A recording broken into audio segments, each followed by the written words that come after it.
for comparison to where Emeka and Marvin were when they got there. You've seen that over the past year with him? He just got one of the most improved awards in the offseason with Coach Marotti and his strength and conditioning staff during our champions lunch yesterday. He was recognized in that area just for his work every day, his accountability, and just physically his physical gains. And so that's huge for him, and he's somebody that could provide a huge huge boost to our offense because he does have the ability. So now it's time to go put it on the field. He's put a lot of work in these last 7 weeks. Right next door, Joey Kaufman, Columbus Dispatch. Ryan, it looked like Cage Stover was trying to choose one right. Is that going to be his solution before there's no right? There could be. I think he's trying to figure out how he may fit into the scheme, and we've gone back and forth on that. He may come over to tight end and do a little bit of work there as we go. I think he's trying to figure that out still. Which side he wants to play. He certainly, I think, is wired to play defense. If you asked him what he'd like to do, it is defense. But he also wants to have a major impact on the team. And if it's on defense, then great. But I've always felt like, you want to allow the opportunity for guys to choose where they want to play, because that's when they put their whole heart into something like Steel Chambers did, made that move. That was his decision. And so I think he can be a tremendous tight end. I think he really put a lot of work in over the last year, and it's going to be up to him kind of what he feels most comfortable doing moving forward.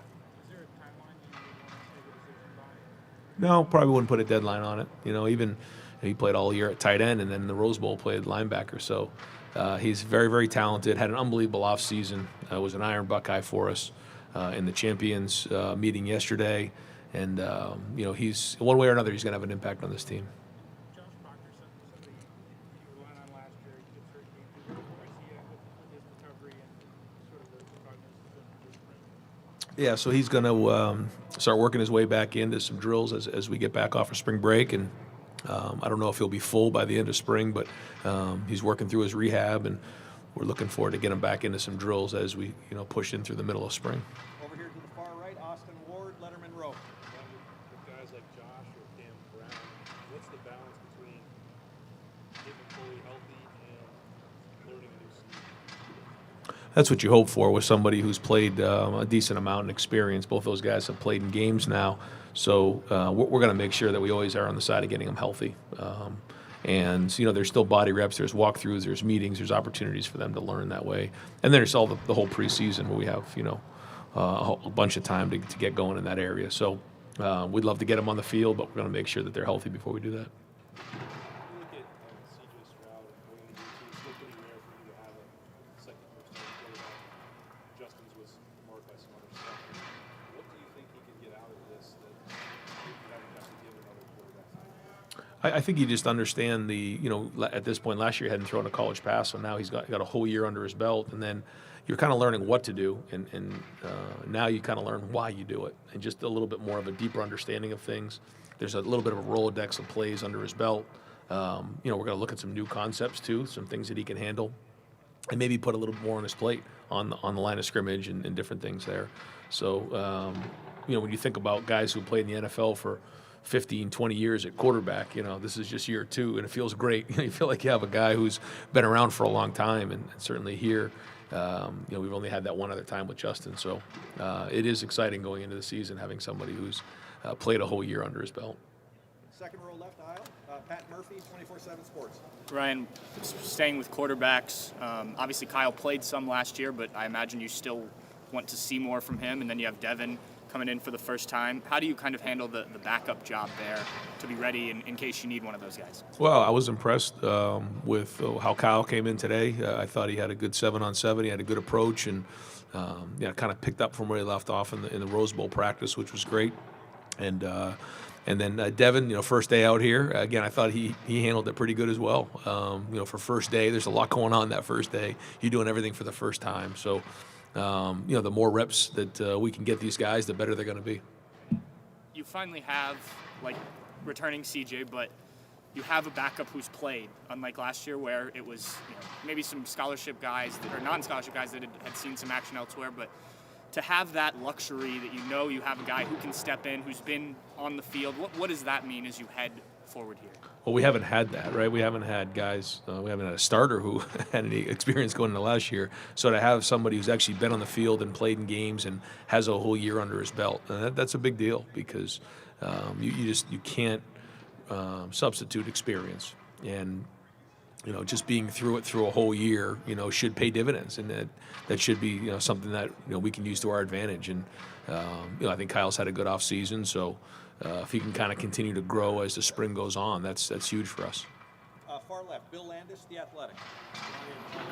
Jerry told us Harry Miller's unavailable this spring. He's missed a lot of time over the last year. Is he able to do anything right now? And what do you forecast in terms of his ability to get back to the first week? Yeah, we have, I guess, 2, 4, 6, 8, 10 guys that are unavailable this spring for different reasons, and we kind of keep it at the unavailability list. And there's different reasons for everybody, but and then once we get done with the spring, we'll kind of reevaluate everybody in that area. Over here to the far right, Rob Oliver, Columbus Dispatch. Brian, Jim Knowles has this title of head coach of the defense. Is that just a title, or is that a new concept kind of for you as you think about it? What are you hoping to get from that? Well, it's more just the philosophy of like, okay, you are in charge of everybody over there, and he's got a kind of a little bit of an army over there. He's got his coaches, then he's got the GAs, he's got the interns, he's got the quality control guys. I mean, he's got a whole group of guys over there, and when this thing's running well, then the defense coordinator is the head coach of that group, and he's great. He's been a head coach. He's done this before. He doesn't need a whole lot of direction, but he also understands that we have a culture here in place and a lot of pride in what we've done around here. So I think he's jumped right in, bought into that, but also at the same time, taking this thing and run. And you can see why he's had success. He's very organized, a very good communicator, and has a really good scheme. Cornell, Duke, smart guy. Yep. Is it maybe an odd question? Can you be too smart in football, or as a coach that you're overthinking things, and if that makes any sense? Well, I think he's very intelligent, and I love being around really smart football coaches. And really, when you talk about experience and doing things over time, you learn and you grow as time goes on, and you try to figure out what that balance is of, new things, whether it's special teams, offense or defense, or just doing the things that our guys know really, really well. And really good coaches can teach multiple things and scheme and plays and defenses and execute them at a high level. And that's really the work that is done during the offseason, so that when you get in season, you can pull back on that. And that's really what we're doing right now. It's about the training and the meetings and utilizing the time on the field during the walkthroughs and the individual drills. And to me, the average coaches are the ones that just kind of let's just get the team and try to coach it off the film. I think the really seasoned, good coaches do some of their best work in the meetings and walkthroughs and those type of settings. Right in front, Nathan Baird, Cleveland.com. Mitchell Melton working with the defensive line. I guess just where does he fit in positionally now? Is it something that is being tried there? Is that permanent? Well, we think that his skill set allows him to do a little bit of both, so we're going to kind of cross-train him in that area. But his size and his ability to rush, is going to give us some different things. And him being able to put his hand in the dirt, he'll work with Larry a little bit, then he'll go over with Jim and work some at linebacker. But we're going to try to do the best we can to have as many of those kind of hybrid guys to make the defense guess a little bit and not be as predictable with the front. How much of those things are coming now from, I guess, just the fresh set of eyes that you're getting from Jim and Perry and Tim? Are there other instances of that where they took a look at this roster, they saw guys that were better, and they said, this is a better fit, or got some new ideas? Yeah, that's really what it is. But we've been really careful to do that because we're not on the field yet. I think that will happen organically over the next month once we get on the field, because just watching somebody on the during the workouts, you can tell some different things like we've done. Mitchell's one example of that. Cade kind of fits in a little bit of that world too. But once we get on the field and these guys get a chance to see him move around, identify, diagnose, run to the football, work some of the techniques that they may need to do those job descriptions, then from there we'll kind of adjust. But we're going to start off like we do, which is our base defense is 4 down and 2 linebackers and 5 DBs, and then we'll kind of grow from there once. And that's really what college coaching is. It's adapting to your personnel and trying to figure that out. And our guys are getting their arms wrapped around that now. Back row right, Jeremy Birmingham, Lettermen Row. Last year, when CJ sat for the active game, it was part shoulder, and you mentioned something to the effect that he needed to decide if he wanted, there's something to that effect, that he needed to decide if he wanted to take that role or be the guy. Now that he is decidedly the guy, quarterback, how do you guard against that potential complacency, knowing that he's sort of finished now, heading into this spring, where there's maybe not as much pressure on him to come out and be perfect every minute? Yeah, I think when you dive into CJ, you realize he's highly motivated. Just the way he came out and played in that Rose Bowl, you can see that he comes out with the mindset that he has something to prove every day. He does. That's just the way he's wired. I think that's what gives him an opportunity to be great. Is he great yet? No, he's not, but he's on his way there. And I think it's that approach of I have to prove myself every single day. And I think that's just the way he was brought up, just the way things have happened in his life. And I expect him to be that way throughout this spring and into the preseason and then into next year because, like you said, there's still a lot to prove. And I think that's just the way he's wired, and he's very competitive in that area. I'd be remiss if I didn't ask about Cam Martinez back catching punts a little bit. I mean, is this just a byproduct of trying to find a role for him as the secondary changes? Is it just his skill set fits there so well? I mean, what is it that you guys are looking for out of him this spring? No, he's kind of transitioned pretty well to the nickel position, and I think that's going to be a pretty good role for him. That's a position that I think fits his skill set really well. This time of year, we're going to try everybody back there. As you know, he played offense and has really good ball skills. You saw a couple of the interceptions he had last year. I mean, that's really one of his strengths. So, we're always trying to train guys, especially in the spring, in the return area, because you can get into a season and get short in that area. So, always trying to look for guys who can do that. Right in front, Colin Gate, Rivals. Over the course of this offseason, have you seen kind of a different energy specifically with the linebackers, with kind of Jim Knowles in charge? Have you seen life, or what does that look like? Anytime you have a change, there's just a different approach and freshness to it. And I don't think that's anything other than just a new look and a new start. And so, anytime you're new like that, you kind of want to prove yourself and show your worth. So there's a little bit of that bounce in their step. I'm curious, obviously, Steel Chambers is coming into his first offseason as a linebacker. What have you seen? Does he have an increased energy? Because it seems like there's a lot to prove when you're in kind of a full offseason training as a linebacker instead of bench. Yeah, I think the expectation is that he's going to play at a high level this year, along with the other guys who got a bunch of reps last season. When you think about the year before, when you had Pete, Tuff, Barron, and Justin, those were guys that the year before that one were okay, but then they came back in a really strong, 2020 seasons. And so the 2021 season was okay, and we're hoping the 2022 season for the linebackers is going to be excellent. Second row aisle, Doug Lamreese, Cleveland.com. Ryan, is Paris Johnson first guy up at left tackle? Yeah, right now. Yep. Obviously, he has that tackle background, played inside last year. What do you think that transition will be like for him? Yeah, we recruited him as a tackle. We always felt like he was a tackle, but, to his credit, he wanted to get on the field last year and really learned a lot playing last year at guard, just pad level, understanding calls. I mean, it's really going to pay dividends for him down the road. But now making the transition to tackle is he's played it his whole life other than last year, so it's not like it's new to him. But this will be his first time starting out there, and he's going to grab onto it, own it. I mean, his approach every day, his work ethic, all those things are really off the charts. And I know he's already started a great relationship with Justin, so this is just a start to it, and we'll kind of get an idea where we are about midway through. But he has high aspirations, and he's a high achiever. So when he sets his mind to something, it usually happens. And we know you want your receivers to be versatile and know multiple positions. Garrett Wilson, after a year in the slot, went back outside last year.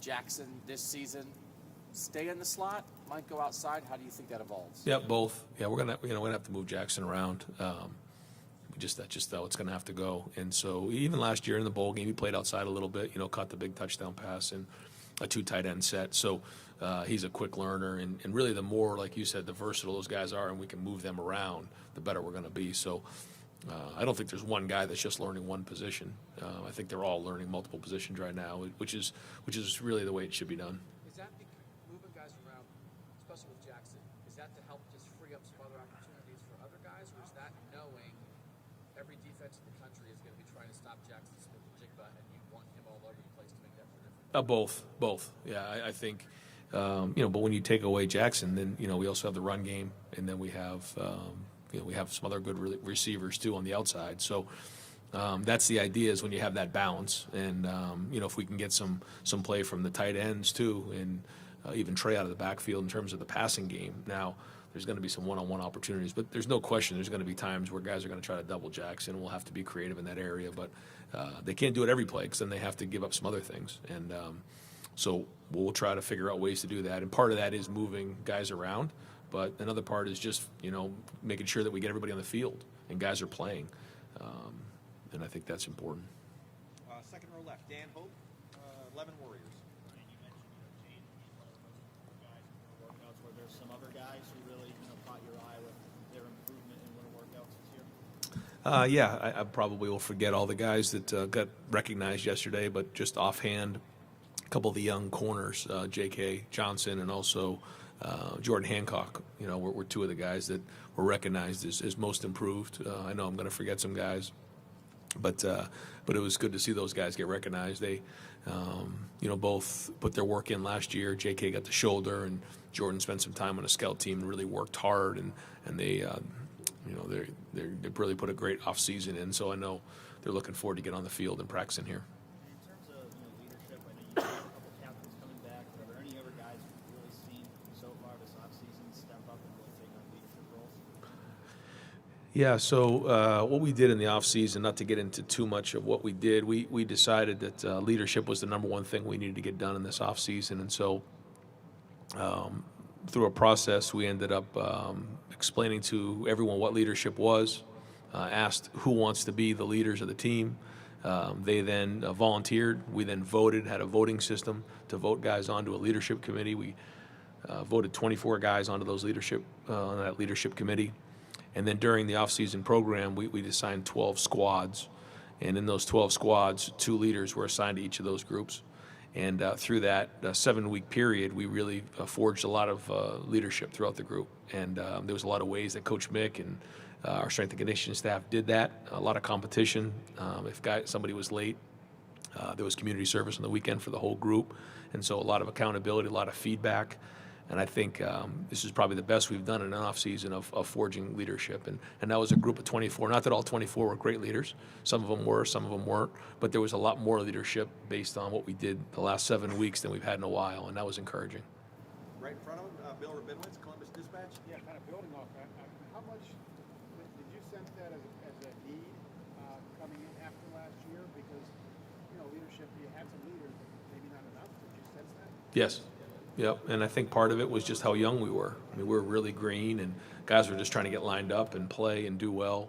But when you have a team who has the experience we have coming back, now you can put some more focus on leadership. And that's what happened in the second half of the Rose Bowl. Is the leadership stepped up at halftime.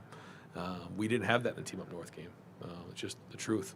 And so when you think about some of the games we've had here, like the Big Ten championship game against Wisconsin, we're kind of reeling at halftime. We come out and play really well in the second half. There's going to be opportunities like that, and we really wanted to kind of focus on that over the last 7 weeks and try to create as many of those situations as possible that when we get our backs up against the wall, we need guys to step up. And so that's been a focus and identification. I think we've really made a lot of progress there, but the proof will be in the pudding here moving forward. Today, obviously, you weren't in pads. It's the first time out here. You can't know a whole lot. But did you, just from your first impressions, did you sense anything different, just the vibe, with the new coaches on defense, or just anything in general? I mean, it was a start. Like you said, it wasn't pads or anything. So we'll see. The newness of day one is always, something that's pretty, uniform across the board. Guys are hustling and everything like that. But we'll find out. The good news is, you don't have to teach everybody where to go and practice or where to huddle and all those type of things. Now on defense, that was all fresh and new, and I thought it was well organized for day one. But there's a lot of familiar faces out there, which is a little bit more of a comforting feeling than we did at this point last year. What kind of role do you think he can play this year? Is he fully healthy? Yeah, I mean, right now he's full go, and I could talk for hours about Cam Babb and what he's done, being a captain and everything he's been through. And so, we're, Cam Babb fans around here. Everybody loves Cam, and he's had a really good practice today, and so we'll just keep pushing forward. And if he can stay healthy, he's going to have an impact on this offense for sure. Got time for just a couple more. Right next door, Clay Hall, WSYX. Ryan, you talked about toughness being a cornerstone, and maybe that was the principal criticism after a couple of losses, certainly Michigan.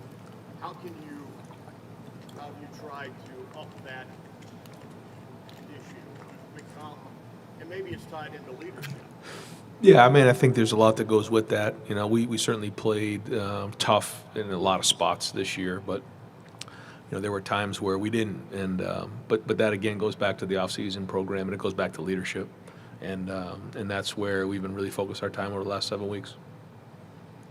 Right behind him, final questions come from Tim May, Lettermen Row. Yeah, Ryan, as you look out there today and you're watching the defense, how curious are you about what's going on over there?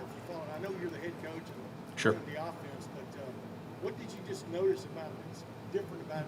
The stand-up Leo guy. I don't know how much y'all even got into that, but how curious are you about what you're watching there? I mean, you can tell it's very well organized, and it's very well thought out, and there's a reason for everything. And I just like how everything's systematic about how they teach, and you can give different looks for the quarterbacks, and I think that's. It's a good challenge for CJ, and it's a good challenge for us. But you can see where, if you're not prepared for it, it can really give you some strange looks. But at the same time, the guys are well taught and they're playing with really good technique. So at the end of the day, it's about, pad level, defeating blocks, and tackling. And I think that's the combination that so far we're seeing, but got a long way to go. Is the schematic challenges that you see, but also being fundamentally sound and being well coached.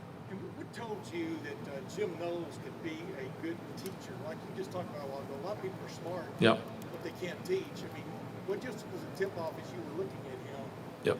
that he was a good teacher? Just calling and asking around. I had a long conversation with Coach Cutcliffe. Was unbelievable just being able to share with me, and that conversation was something I really appreciated. But in that conversation, he just kind of explained what exactly we're seeing right now, and a couple people that knew him and worked with him, and just ask enough about people who have worked with him. You really learn about people when you're with them every single day, which is what we do during the season, and you just have to call and ask around the people who have been around the most. Hey, one other quickie. I would think the loss of Josh Proctor when he came last year so early was a big blow to this defense, what he maybe brought. Are you already projecting seeing him on the field again, even though he can't necessarily go full go throughout spring? I mean, just what would his presence, I guess, mean to this defense? Well, we have a lot of safeties now who have played because of last year and because Josh wasn't around. So there's some experience back there, which is good. That I think maybe, when Josh went down early in the season, there was a little bit of a panic, but some guys stepped up and did some really good things. So it certainly will be great to get him back and get him healthy again. But we also have some other guys back there that have had really good off seasons and played well last season.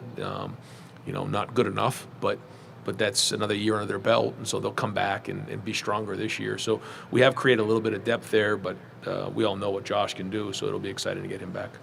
Great. Coach, thank you very much. Yep, thanks, guys. Yep.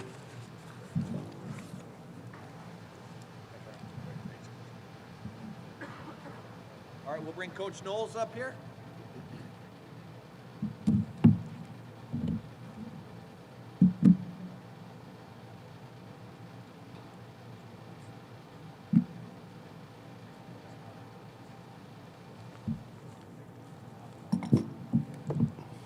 All right, Coach, if you're all right with you, we'll just open the floor up for questions here. We'll front row, left aisle. That's Dave Biddle from 24/7 Sports. Hey, Dave. Hey, Coach, good to see you again. I'm curious about your philosophy when it comes to teaching proper tackling. Ohio State missed a lot of tackles last year. Is tackling one of the things that you actually have to practice it, actually bringing guys down to the ground. I know it's a fine line, though, 'cause you don't want to get your guys hurt. Just what's your philosophy on teaching proper tackling? You don't have to practice bringing guys to the ground. You can't. We're trying to save bodies. The amount of blows that a guy takes is really important to us. And I really made a change a few years back. One of my best friends at Cornell, a guy named Tom McHale, was one of the first, his wife, to donate his brain to the concussion research. And it really made me change everything that I do. And I think the whole sport has now changed. But the bottom line is you don't have to practice bringing guys to the ground. It's all about position. Tackling is technique and timing. So what I'm looking for out there is to make sure, I call it owning your hip, right? And you can do this all year long. You don't need pads on. You just have to own your hip. If this microphone is the runner, I got to have one guy here, and he's just got to be in good position, and he's got to tag the hip. And then I got to have another guy here with his near leg up, and he's got to tag the hip. And you can do that all over the field, and you don't ever really have to tackle anybody. If you're in the right position and you teach them that it's okay to miss tackles if you're in the right position, because when you're looking at it as a fan or a guy who studies it or reports on it, if you see a guy fly by and miss, but he's on the right angle, you're not going to pay much attention to it, because there's going to be another guy right. You're not going to miss badly. You're just going to miss, but there's going to be another guy right in position to make the tackle. It's the ones that stand out are when a guy loses leverage, right, and the ball cuts back and it looks bad and there's nobody else there on the defense. So it's all about timing and technique and angles. And if we're on them all the time, about tagging hips and being in position near foot up. Now that's it. Like you have to mentally tackle even when you're not. You have to shoot. I'm tackling. You got the adjustment has to go in your mind, to your foot, to your hands, and you have to say, okay, I'm going to tackle that guy right there. And when you do that, and if you do it over and over and over again, and I think if you look at the teams I've had in the past, we were great tacklers, but we never tackled in practice. We just worked and harped all the time on position and where you at on the sideline, where you at on the field. Vice, own your hip. It's an 11-man game. If you're going to miss, let them miss. It's okay if they miss aggressively on the proper side of the runner. So a lot of it is just without pads. Some defensive coaches preach about rugby-style tackling. Where are you at on that? I'm into it, for sure.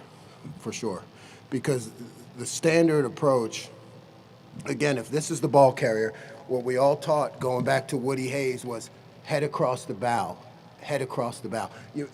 When you're making a tackle, we don't use the head anymore, so you don't teach that. So now you teach near leg, near shoulder profile, because you're keeping your head out of it. Well, if you're keeping your head out of it, then that's naturally, as the runner gets away from you, that's naturally going to turn into a roll tackle. You know what I mean? So everything we do is really based off of those principles, keeping your head out of it, and it all turns into rugby tackling. It really does. There's not, we are not harping on those major contact collisions in practice, even when we get pads on. We're not. It's football. It's a physical game. It's going to happen. But we're really teaching angles, keep your head out of it, use that rugby approach. We'll go to the far back. Adam King, WBNS TV. Coach, I'm just kind of curious how much this season so far, the spring and off season, have been different for you compared to the other times in your career now that you're at Ohio State taking over. Well, it's different because it's it's the Ohio State, and it's different because everything here, the expectations, the amount of resources that I have with coaches on the field, analysts off the field, recruiting resources.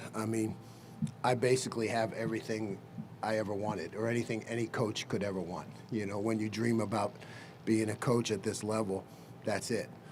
All the resources. So that makes it different. I'm hyper-focused on my role and my job, and I don't have to worry about other things here because our administration and the program is all going to take care of that. So it's just, yeah, there's a hyper focus for sure. We'll go over here, Austin, to the far right here, Coach Austin Ward, Lettermen Row. When you look at the roster, it seems like you have the body types or athleticism to do whatever you want at linebacker. When you look at those two primary spots, what differentiates them for you? What are you looking for in guys who might take those top? Yeah, there's not much difference between our two linebacker positions, and they really need to be able to play in the box and in space on the edge. In the box and in space.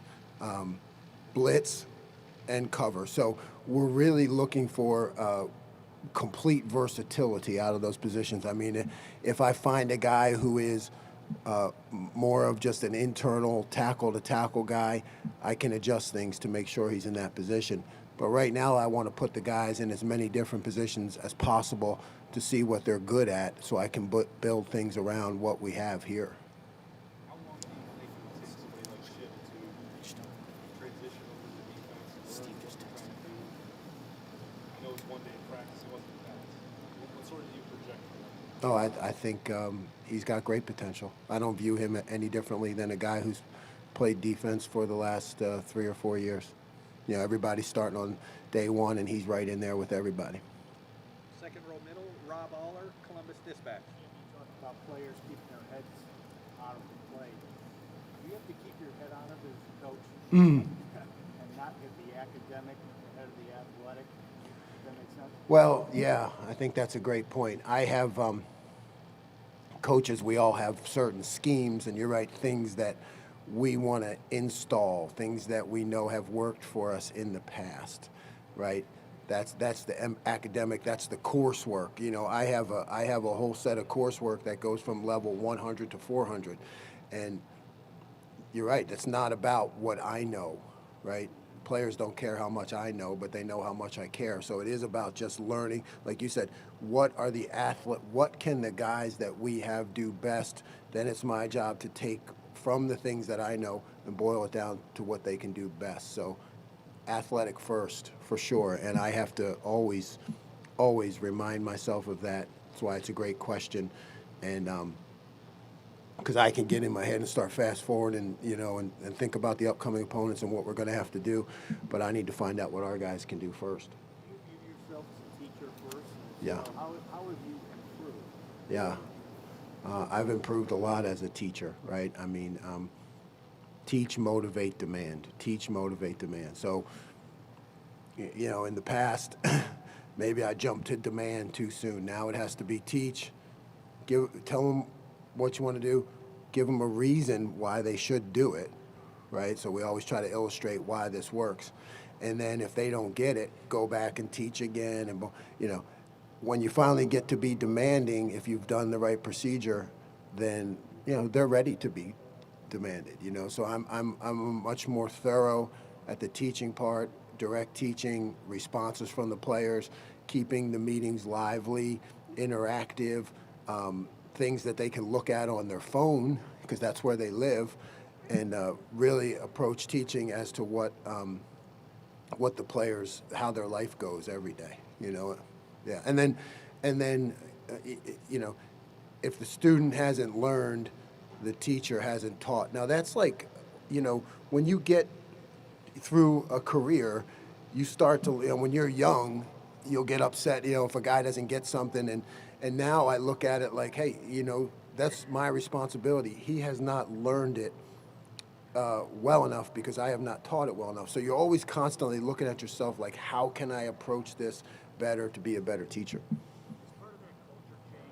I mean, 30 years ago, you could just tell a guy to do it, he'd do it. Today, you've got Yep. they want reason. Yes, this generation wants reason, they want meaning, and there's nothing wrong with that. There's nothing wrong with that, right? I mean, that's good. You know, that forces us to grow as teachers and show them the reason and give them meaning why they're doing something. Right next door, Doug Maurice, Cleveland.com. Jim, looked like Court Williams was working with the safety group today. I know it seems like he has some linebacker skills, some safety skills. How did you evaluate him as a player and figure out the best way to use him at this point? Yeah, I think right now, from what I saw, Court from last year, and his leadership skills, this is a safety-driven defense. You know, it really is, and he's been playing a lot at our boundary safety position, which we call bandit. We feel like he can get into the run fit there when we want him. We feel that he's a guy he's a leader. He just off the field. When I watched him in the weight room and work, he's a worker. He's a leader.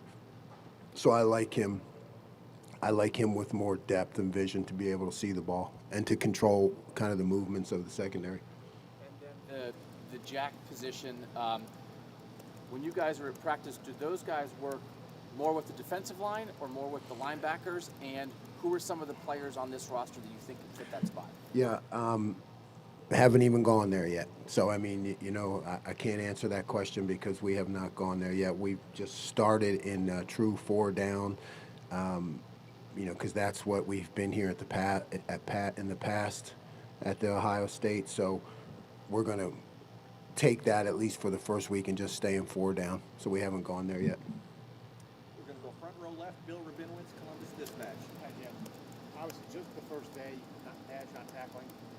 But could you sense the difference in just the caliber of player, of athlete that you're coaching out here? I mean, yeah, we have speed everywhere. We have size everywhere. You know, the way guys move on a football field, it's impressive to me. Obviously, day one now, it's my job to mold that into a cohesive unit and a defense.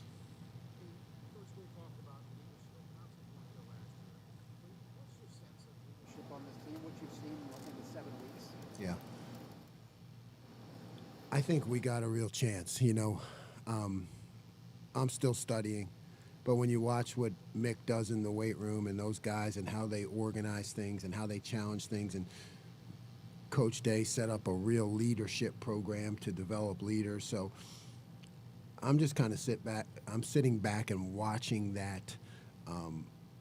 You know, because my job is defense, but what I see is leaders all over the place and guys who want to be leaders.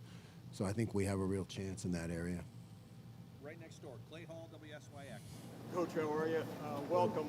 What have you learned about the rivalry with the team up north since you've been here? A lot of people think, well, they can score 45 a game if this Jim Knowles takes care of the defense. We got this thing. I tell you what, it is impressive to go against one of the nation's, if not the best offense right here, you know, on the practice field. And I see that. I see what Coach has done and all the offensive coaches done with talent. And I know that they're going to be great. And we do have to raise our level of defensive production and accountability to match that and to match what Coach Mick does in the weight room. When we do that, everything else will fall in line, you know. But I'm just focused right now on installing the defense and teaching habits and competition, and that's something that we have to do all the time. The habit of how we run on the field, how we run off the field, how we finish plays. You know, that's just the habits that have to go. In order for you to be good, that all starts on day one.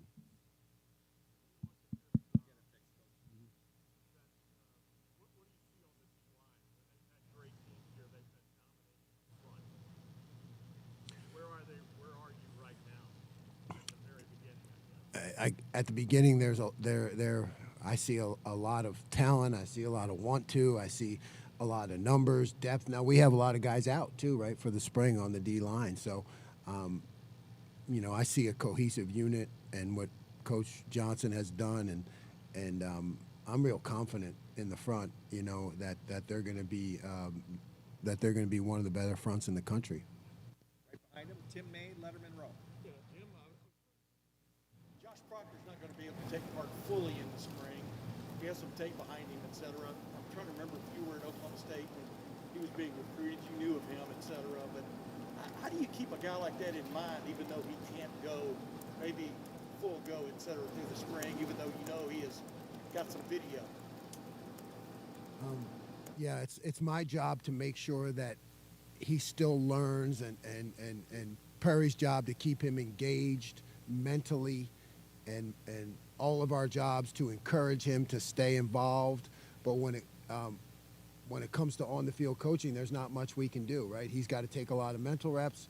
We got to just give him encouragement, you know, because I remember him from high school, and from what I've seen on film, he is a guy that can really have a positive effect for our defense on the field. So it's just really mental reps and encouragement. One other quick, was there anything worse than a lecture class when you were in school? And maybe you like lecture classes, but is today more about just the individual? Each individual has a button to push, so to speak. You got to find that button as a teacher. You know, it all depends on the professor or the teacher, right? I mean, I had some great lecture classes. Jim Moss, one of the leading psych professors in the country. I remember that class was great. It had like 1,000 people, but that's because it was interactive. And even back then in the 80s, he had short video clips and different ways to grab your attention. So, I mean, there is a role for the lecturer. Like when I get the whole defense, there is a spot for that, but I have to grab their attention. I have to give them a reason to be interested and stay interested and to respond back. Now, you're right, those things can't be long anymore. They got to be short, right? I mean, I think the attention spans nowadays are shorter. But then it does move to a lot of individual teaching. But we can still have good lecture classes, but it is the role of the professor to be great. Right next door, Bill Landis, The Athletic. Jim, previously it's sort of been either Ronnie or playing boundary safety here. Do you envision those two guys being able to play together? Does Ronnie have any skills that free safety? Yes, the answer is yes. I do envision them both playing together. What did you observe about Ronnie, I guess, when you were able to watch him? You seem a little bit out of the field. Yeah, I just think he is a heads-up guy. I think he's a football player. I think he understands defense. He communicates. He's got a great personality. He's everything I want in a safety. So I definitely want him on the field, and I want Cord on the field too. Over here to the right, we have time for just a few more questions, folks. Front row there, Joey Kaufman, Columbus Dispatch. Jim, Cade Stover was over working with linebackers today. He has a tight end background, played some linebacker in the role as well. I know it's only one practice, but just what are your kind of early impressions on him? I mean, Cade is, I can tell already, you know, from the offseason, he's a tough guy. He's, you know, what Mick would, in the weight room, would call a dude. He's just a guy that shows up, goes to work every day, and he's a guy that's going to fight for the Ohio State, you know. So I now have to find a role for him, right? So kind of starting off at linebacker, you know, he would be a guy that might morph into that Leo Jack position. You know, he's a guy I kind of see that we need to give him a job to do. I mean, he's a frontline guy. We need to give him a job to do, put him on the attack, you know, whether that's from the linebacker position or up close to the ball. But I'm still trying to figure that out. But he's a guy that I'm counting on to be a part of the defense. Right next door, Nathan Baird, Cleveland.com. Just wanted to clarify real quick. You said you started the fourth front this week, but you will eventually add that hybrid position, or that's still? Yes, okay. We'll add it. Okay. And Ryan said that some of the young cornerbacks, the guys who were freshmen last year, were among the guys who recognized the most improved. What over this winter did you see from guys like J.K. Johnson and Jordan Hancock, and what they contributed this year? You know, I didn't know them in the past, but I see them as becoming mature, really quick guys, athletic guys, quick, as I watch them in the off-season work. And they have a willingness to get better and to take coaching, whether that's in the weight room and on the field. So I just think there's a ton of potential there. We'll go over here to the far right, Colin Gay, Rivals.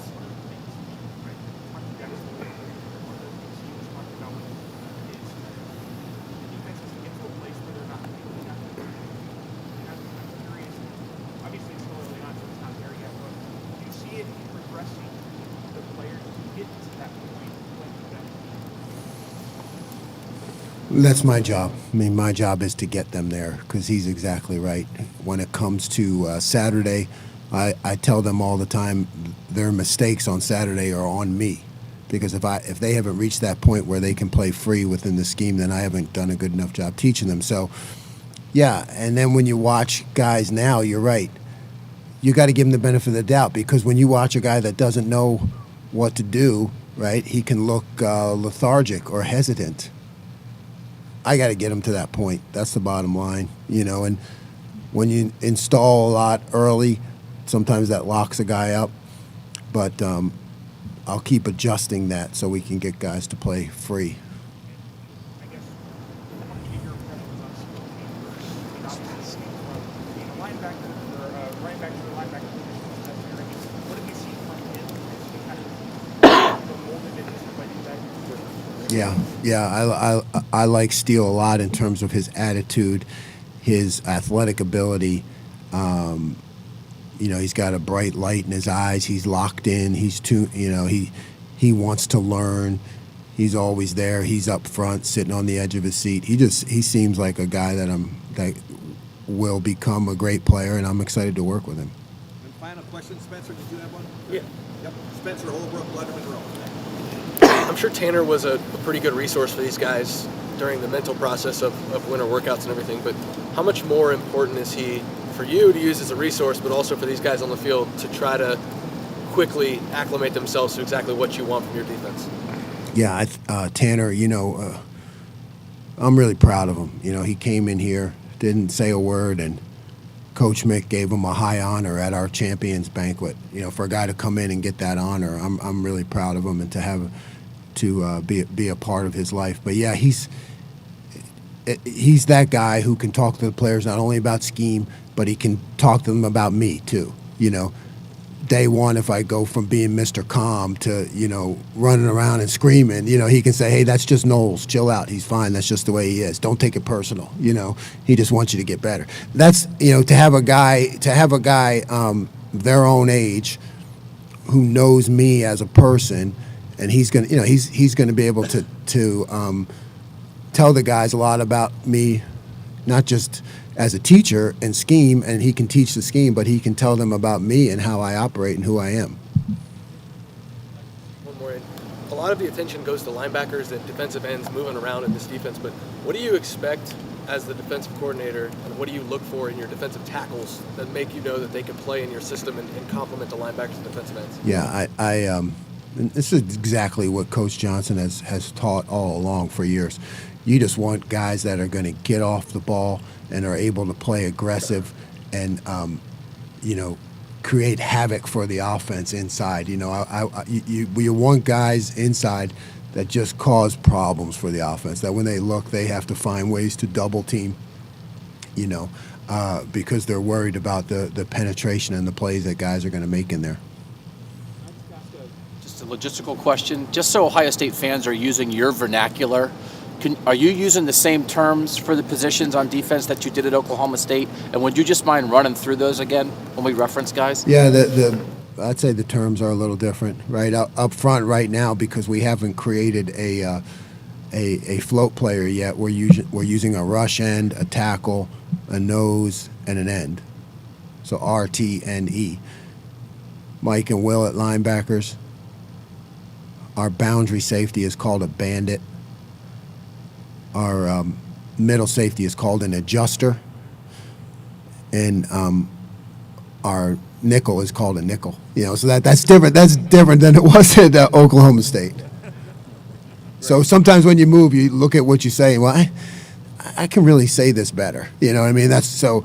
Instead of calling the bandit like we did at Oklahoma State, he was the free safety. Well, the bandit is the boundary safety, right? It makes sense, B. And then instead of make that middle safety, we call him the adjuster, because he is the guy that has to really adjust to the formation. So there's things you get to do when you take a new job to make things better for the players and understandable. Great. Coach, thank you very much.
said was unbelievable.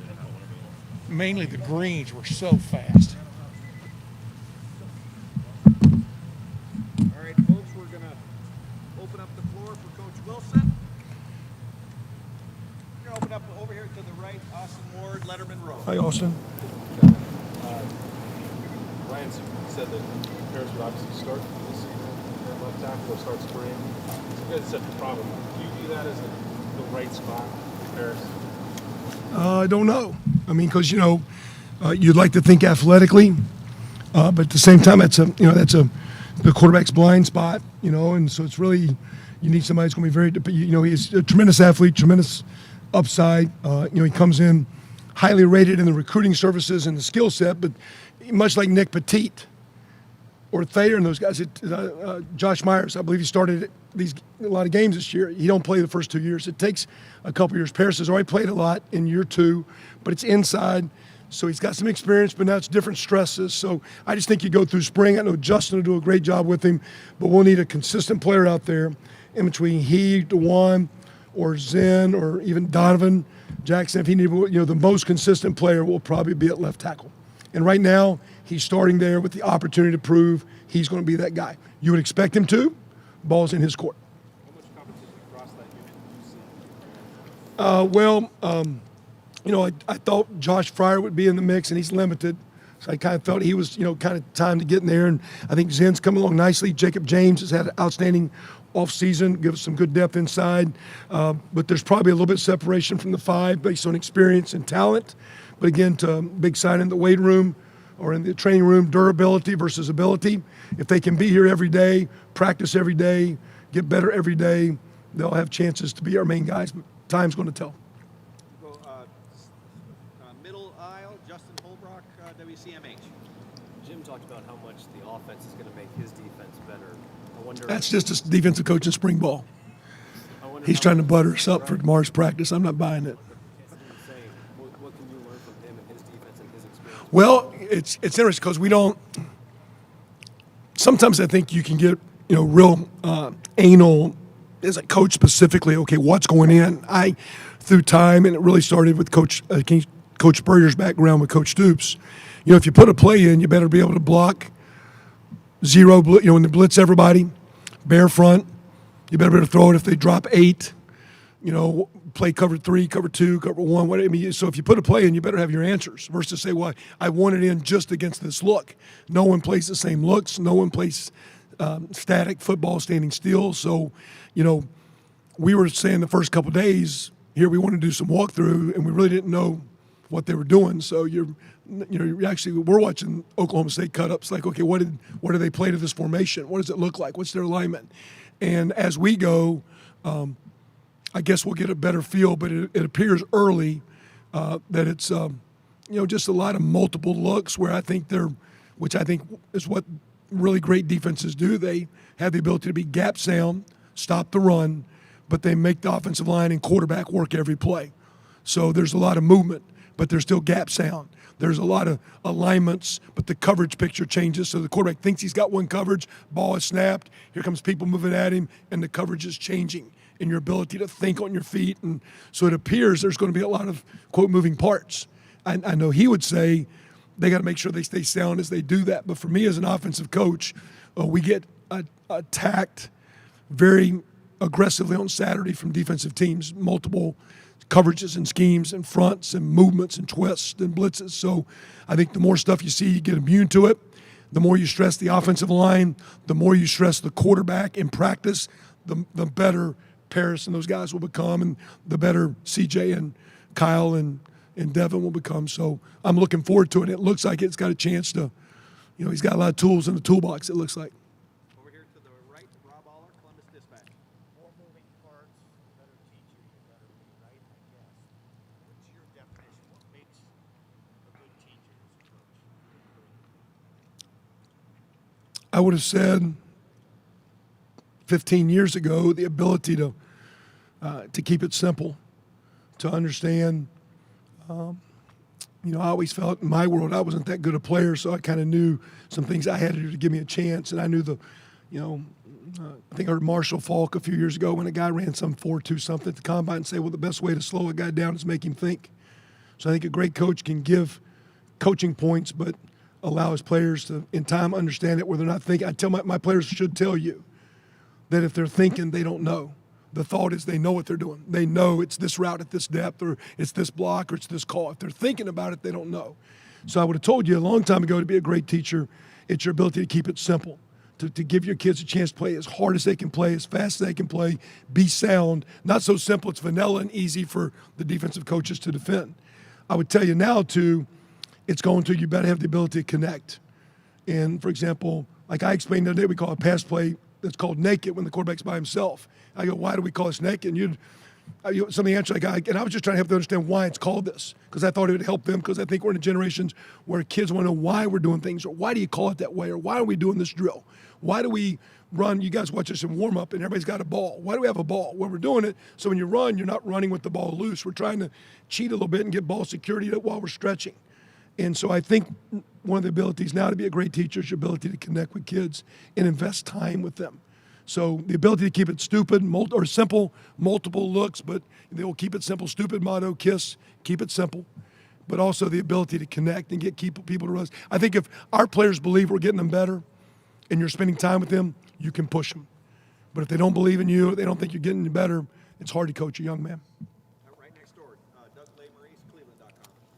Kevin, the experience C.J. Stroud got last year, obviously he's going to be a much more experienced quarterback this year. I know it's the first day of spring practice, but what are you even thinking about with a guy like C.J. as he prepares to be a year 2 starter?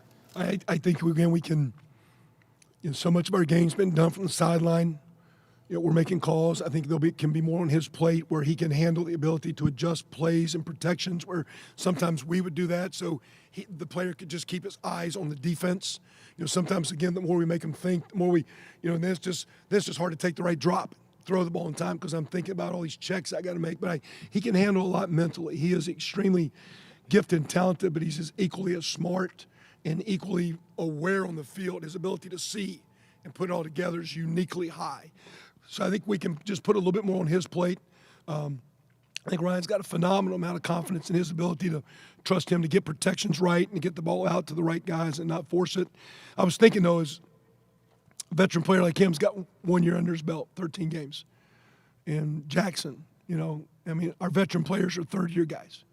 Mitch Rossi's back in a 6th year, and I think Matt Jones is a 5th year, but it's like if you're a four-year guy now, you seem like your grandfather around here. It's like our veterans are second-year starters. And that being said, to me it's exciting about maybe how good CJ could be, because you'd like to think here's a guy that started high, but you like to think there's a lot more in that ceiling. And I think as he goes with Coach Day this year and Coach Dennis, it'll be interesting, Coach Fitch, how far we can push he and some of because I think our most gifted, talented players, a lot of them are very, very. DeJuan got 1 year of football starts. Paris, 1 year of football start. Luke Whippler, 1 year. All of them going to be outstanding players. But where can we go as year 2, year 3 veterans and make another big jump and maybe do the things that the truly great teams start to become? Over to the far left, Bill Landis, The Athletic. Evan, what stood out to you about Donovan Jackson for the last year? What do you think he's ready to get this thing done? Well, when he showed up, and then he was about as athletic as most I had personally seen with an offensive line. He's not maybe 6'6", but I had a guy who plays for the Niners named Trent Williams. I'd tell you he's probably the best player I've ever been around. He still is like that. He's ridiculously. Donovan's not there, but he's got some skills that are like, wow, like that's not an O-line skill. That's an athletic skill. He showed up with skill. He showed up with a lot of maturity.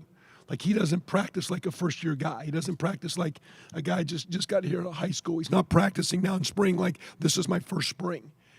He's a very mature kid, very, very smart, like we're talking CJ. He's got a high cognitive ceiling, but he's got a high skill set. And he's got some developing to do, but he is as talented, as gifted, with as high a ceiling as anybody walking down on this field today. He's got a chance to be a real player.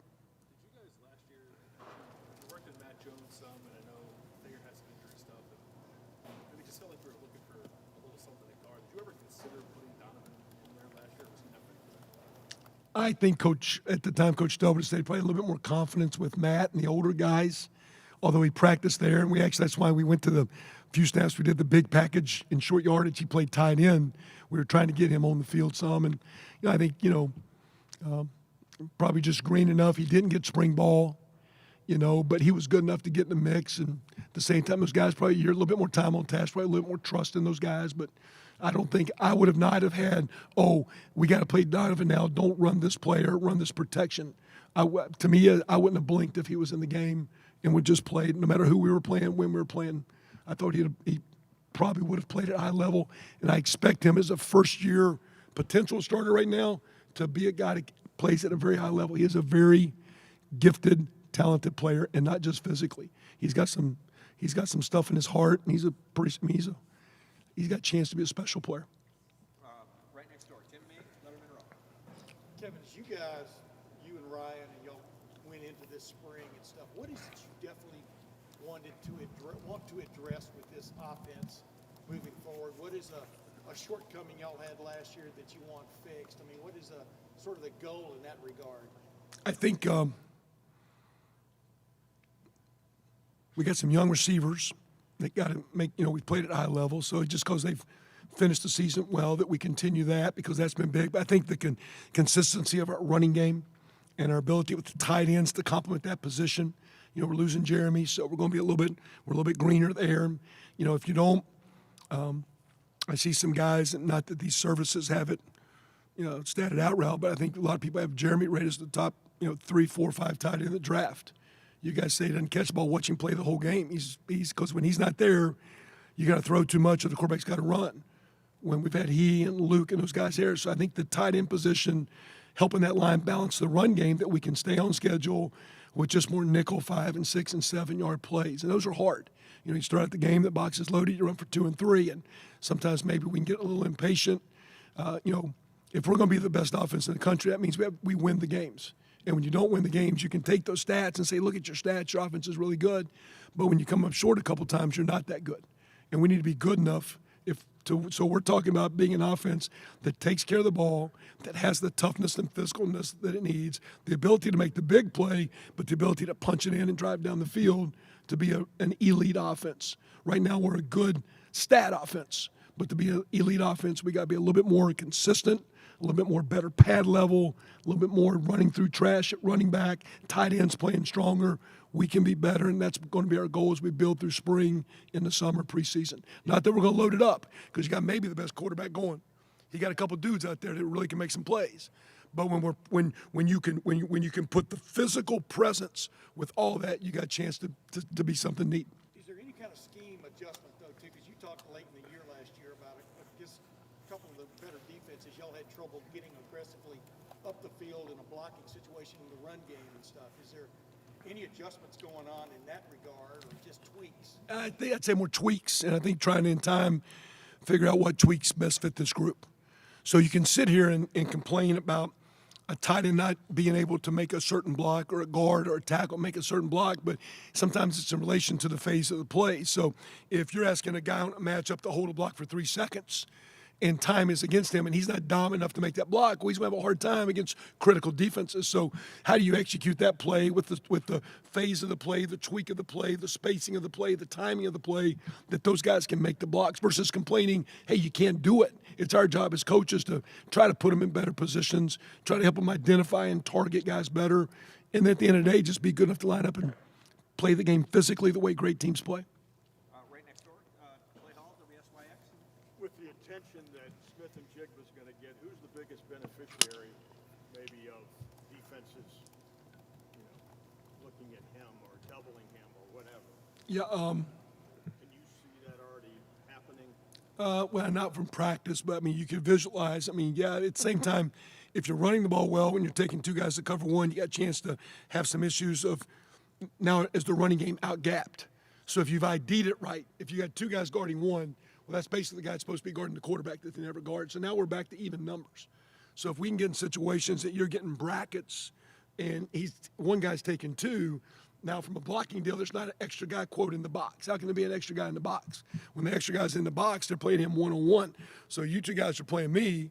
Well, instead of you playing the run and you playing me, when you guys are both guarding me, there's not an extra guy in the running game. So that, again, you see what I'm saying? So the running game will be a beneficiary, let alone the other targets per se. And then, I mean, end of the day, Coach Day and Coach Hart will do everything we can to figure out a way, because that dude's got a way of getting open too. So we'll keep, we ain't like we're just going to say, okay, we'll try our darndest. He's pretty good. Right next door, Bill Rabinowitz, Columbus Dispatch. Kevin, Ryan talked about the leadership that was missing last year.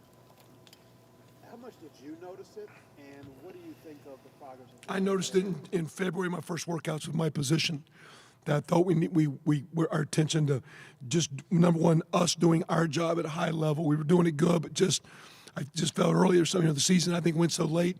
We're back at it. You're back at it in your early workouts, transitioning from off of COVID to in COVID. You got to be here every day when they're used to that, and just initially, I think we didn't do maybe as good a job as we needed to of getting our players in positions of setting the tone. I think Coach Day and Coach Mick tried very hard this year to not them set the tone.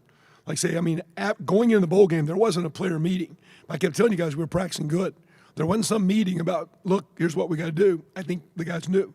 We didn't have a lot of meetings about let's develop leadership. We just tried to put them in places and say, hey, you're in charge of these guys. So if they're not doing well, that's on you, and help them. And so I think Coach Mick and Coach Day did a nice job of putting those players in positions to teach them how to hold people to standards, how to communicate to them. We asked them to judge their group and grade their group certain times. So now I have an opinion of you. I didn't think you worked out very hard today. I thought you did a great job. I thought you were awesome.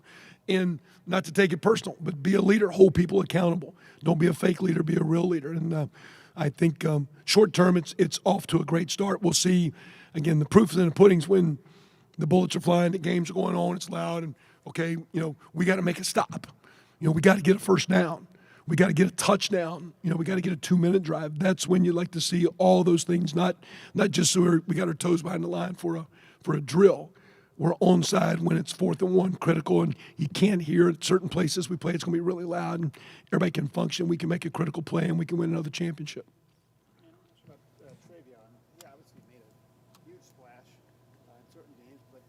Later in the year, the production wasn't as good, and most of it wasn't his fault, probably. But what do you sense in him this year, and how much of a weapon do you expect him to be? He's really good. I will say, too, though, I really like, Mayan's always done pretty consistent. I think Evan Pryor's coming on, and there's going to be some good competition there, too, which I think you always need more than one. I think with the volume of plays that we play at receiver, tight end, and running back, you need to be 2 pushing 3 deep, 2.5 to 3 deep to get through the season and to get through, key games, and not to milk out a game because you beat someone bad, but all of a sudden it's a critical game, and you need a second or third guy that can play championship football. So I like the way the back room's running or looking through the workouts we just started. I don't think we'll know more until week 3, week 4 of how we start playing with pads on and their ability. Because staying on schedule sometimes is that 3-yard play is 5, and sometimes that's the running back. The ability to not look for the big play.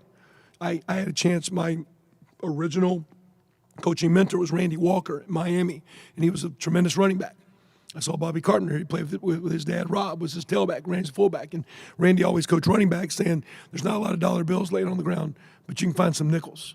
And you just take a nickel, take a nickel, take a nickel, you'll get your dollar. If you stick it and you trust the read, the big plays will come. It's like baseball. There's a lot of singles. If you're looking for home runs, you're going to strike out a lot. So I think as a young player, you start looking to make big plays as a runner. If you just trust the read, trust your talent, and run, big plays will happen. I think the more he plays, the more you'll see big things out of him, Evan, and mine, and the whole crowd there.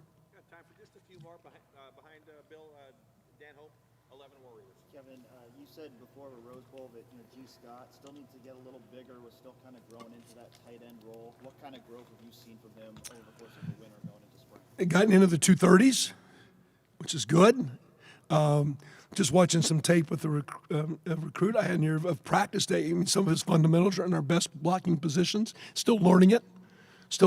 I did some really nice things today on the field. I think consistency, for him, do it again, because time on task. I think to be really good, sometimes it takes 2 years. He's getting ready to go into his second year at tight end, so I think he's still maybe a ways from, because again, I do think he has a pretty good ceiling now. He's not going to be a 255-pound kid. But I think we can get him to upper 230s, pushing 40. He can handle some of the blocking. He does have good receiving skill set. Guy that we can play. Mitch Rossi tight end but a fullback, G a tight end but a receiver spot, and move those guys around and let Coach Day and Coach Hartline come up with matchups as we put the pass game together. So a really good winner, not just because he gained weight, but really good winner. Looking for him to have a consistent spring, come back with the summer, consistent fall. He's going to be in the mix to be one of the 2 or 3 guys that should play a fair amount. He's off to a good start. Coming up with plays, Coach Day, Coach Hartline. You guys have a passing game coordinator now, a run game coordinator. You're still here. Day's calling plays. Justin Fry used to be an offensive coordinator. Just what's it like in that offensive coaching room right now? All of you guys kind of drawing up plays and figuring out how this offense will operate. Well, we're coordinated. No, it's. I mean, at the end of the day, I think we got more than anything. I asked a couple of the young coaches, and they said, it goes, it's just interesting listening to everybody talk, because it's just, what do you see? I mean, I always saw football is a little bit, say, like if you're over in again, we got some things going over in that European area that's not of, kind of struggling with some countries, but just when you go, you didn't travel far, but it was a different language where you see things differently. Well, football's like that. I see things differently than Justin, although we're similar because we kind of have line guys. Ryan sees things different than me. He's a quarterback. Hart sees things from a receiver perspective. Tony as a running back. And so Corey as a quarterback guy. And so today, like we're doing center quarterback, and I made a comment to Corey after we did center quarterback. I said, hey, make sure you get a check count in next time because the center needs to hear that just to help him. Because we all there's a lot of great communication. The key is at the end, we're all on the same page. And here's what we want to try to emphasize and do. So we've always had a pretty good group. When I came here with Coach Day, we were charged with Coach Meyer to make sure our group was cohesive and worked together. And we've been a very good offense the 5 years that me and Coach Day have been here. And I think our key is we've worked hard to work together and to figure out how things that we can block, things the quarterback can do, the routes we like, how to put together and score points. But we've always worked together. It's not been about your play, my play. It's what do we do? How do we do it? How do we work together? And our group right now is doing that as good as we've done. And we've done it, I think, very well for 5. I think we have great players. But I think our ability to work together, prepare together, put them in the way we practice, the way we teach, has been very solid. And I think right now maybe it's as good as it's been. And I think it's just a credit to, we got a bunch of titles and all those things, I guess. But at the end of the day, we got good coaches. And our job is to collectively work together to put a great product that our players and most importantly our fans deserve. And that's what we're doing. Over here, front row right, Joey Kaufman, Columbus Dispatch. Kevin, you talked a little bit about G earlier. Are there other guys at tight end you're looking at this spring, especially with Mitch being out, to kind of Joe's done well now. I think Joe's kind of on that verge of 2 years, and he's kind of knocking on the door. It's kind of nice to see if he can swing through, and between he and G be our 2 kind of primary Y flex guys. Sam Hart, a little bit of a bigger guy that flexes, but more of an inline player, and then Bennett Christian that we signed early, and he had a little ankle injury right when he got here that he's now practicing, but he'll be full go after spring break. So those 2 guys will be like kind of the big guys. And then we got little Herb Street out there playing a little fullback with Patrick Gerd and with Mitch. We got a couple 3 guys we call the H-back fullback. We got guys like G and Joe that can be H-back split out guys. And we got guys like Bennett and we got guys like Sam that are Y guys that we can flex out. So we got about 6. It'll be interesting. We'll play to the strength. I think last year's the best year since I've been here. We played to Mitch Rossi's strength. We played to Cade Stover's strengths. I think we'll keep doing that with these guys. But I think we need to go through some padded practice to see but the better, not because I coach them, I'm just telling you, the better the tight end position does, the greater the offense can be because we take stress off the O-line, we take stress off the run game, we take stress off the quarterback. And when we're not there, and it's 4 wide, and they know you're throwing, teeing off your rush, or they know the quarterback's got to run RPO, you're much easier to defend. So as that tight end fullback position can be a quality high-end contributor, this offense has a really great chance. So we got inexperience at tight end right now, and they've had a nice winter, but they're going to need to have a great spring, great summer, and great preseason because I think as that group goes, we'll really determine at the end. A lot of guys will get more credit, but their ability to do their job will make us complete or we'll knock on the door.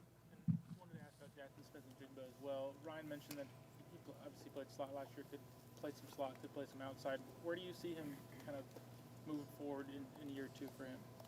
Well, I mean, you know, if you played 2 tight ends, but they got to be playing well because, you know, you're taking Marvin off the field, you're taking Emek off the field, you're taking Julian off the field. So, but if you play 2 tight ends, that's a great chance to get him outside. That's all we've always done that when we went 12. Who's the next 2 guys? So that's always an easy way to get Jackson outside if we're playing 12. But we're going to play 12 when 12's good. If 12's not good, we're in 11. If 11's not good, we're in 10. You know, the more we can get some 11 and 12, I think the better our team is. So that's a chance to get him. I think right now, we really like the way Jaden Ballard's come on. He's had a nice offseason. He's knocking on doors, starting to show flashes. We got some young players. I think we stay initially with Jackson inside. He played a couple plays today outside. It's not stressful for him mentally or physically to do.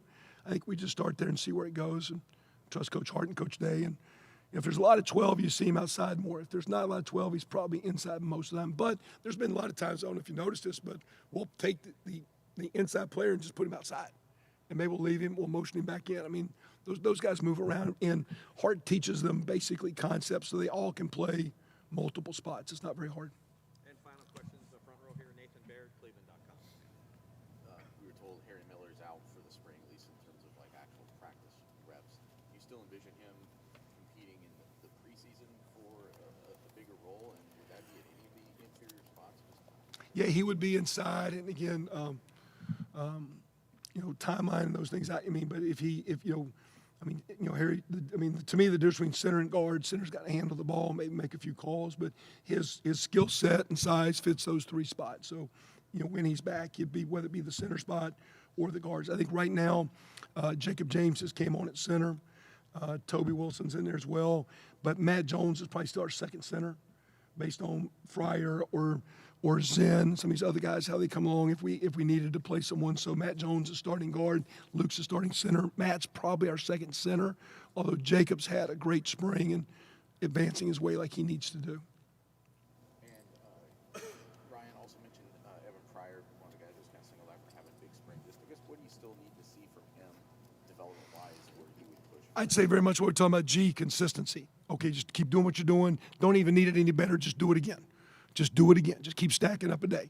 Take those workout days, now do an inside drill. Okay, you just ran the cones and you just hit the weights. Now stick that inside zone play just like you're out here running around cones. Okay, now people are in the way. It's a play, but play with that confidence. So let's just see him play.